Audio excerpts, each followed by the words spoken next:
Throughout history, songs have been passed down from generation to generation. We are now able to record and access songs with ease. What issues are associated with song collecting, and what does the future hold for collectors? My name is James MacDonald. I'm a traditional singer and I've been recording songs for about 5 years, mostly for my own repertoire, and in the last few years I've been involved in the setting up of the Song Collectors Collective with Sam Lee and a handful of other people in London.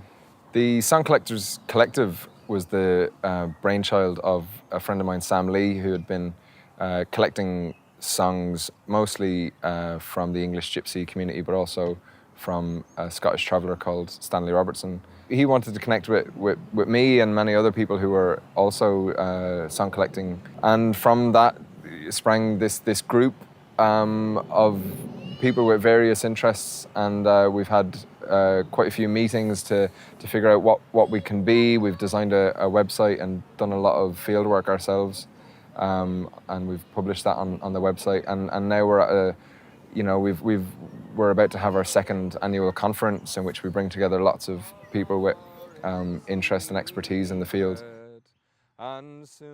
So we've involved 25 people with a variety of backgrounds, and they've been going out into various communities, religious groups, ethnic groups. Some are working with just individual traditional singers, and they've been making recordings that hopefully we'll be able to publicise through our website. And no one else may know.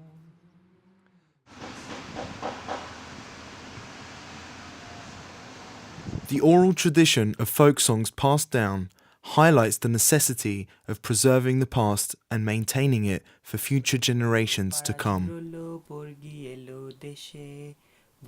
I'm Shubhankar. I am from the city of Calcutta, which is in the eastern part of India. I'm a native Bengali speaker. I have been living in the UK for the past 3 years, pursuing a PhD in international development at the University of Oxford. You see, I come from a family which originated in Bangladesh and became refugees when the partition happened. You see, the only inheritance I have from my family is the language and these cultural artifacts which has come down to me. My inheritance is not a house or not a painting or not a pot of money.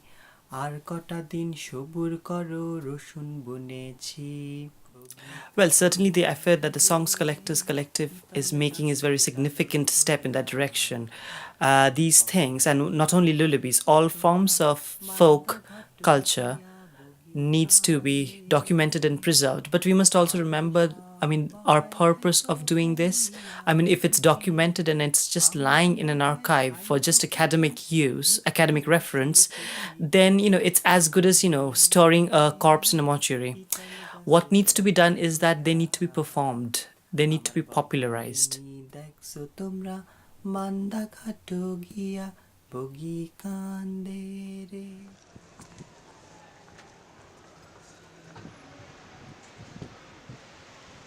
I found out about the Song Collectors Collective through an email that was sent to me. And it was like an advertisement looking for people who will collect songs. No prior experience was needed. It was a great opportunity to get involved and help do something like that, because the material that is going to be collected could be used by a number of people who'd be interested in music. It's fairly easy to record and document styles and performances, but it's hard to kind of curate that experience of what it is that makes music. Plenty of communities do archive themselves now, and Malian musicians record themselves in the desert and upload it to YouTube as soon as they get near a connection. But in some cases, communities don't archive themselves. It's oral, or they don't have the resources or even the interest in archiving. You can't expect to be able to capture every musical tradition that is out there. It's impossible. It's never happened. And I don't think it should anyway. Not that it shouldn't, but in a way that things get lost, things get forgotten. And this is how it's always been. If you're doing some kind of research related to the specific musical traditions, you have all this material available for you that you can either skim through or find extra information, use it as a backup. The 20th century was all about audiovisual archiving. So our memory of the 20th century is going to be an audiovisual memory, and the 21st century is going to be more important what we leave out.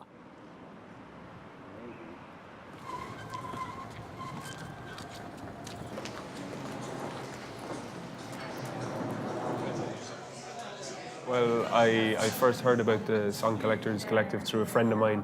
I suppose I have a big interest in traditional music. I play the uilleann pipes, and it's mainly from the music side I have an interest, but I also love songs. And I would have had a big interest in the work of Reg Hall, who's been obviously collecting amazing music for the last 60 years or so. I collected my songs through travelling people, from my grandparents, my parents, and friends.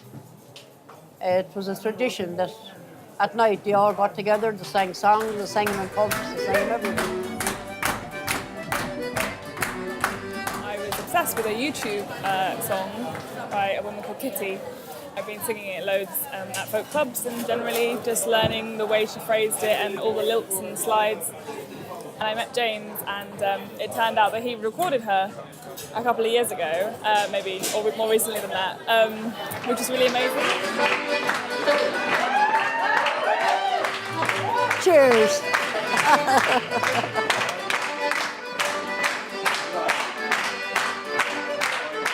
Song collecting is crucial to the education and maintenance of cultural traditions.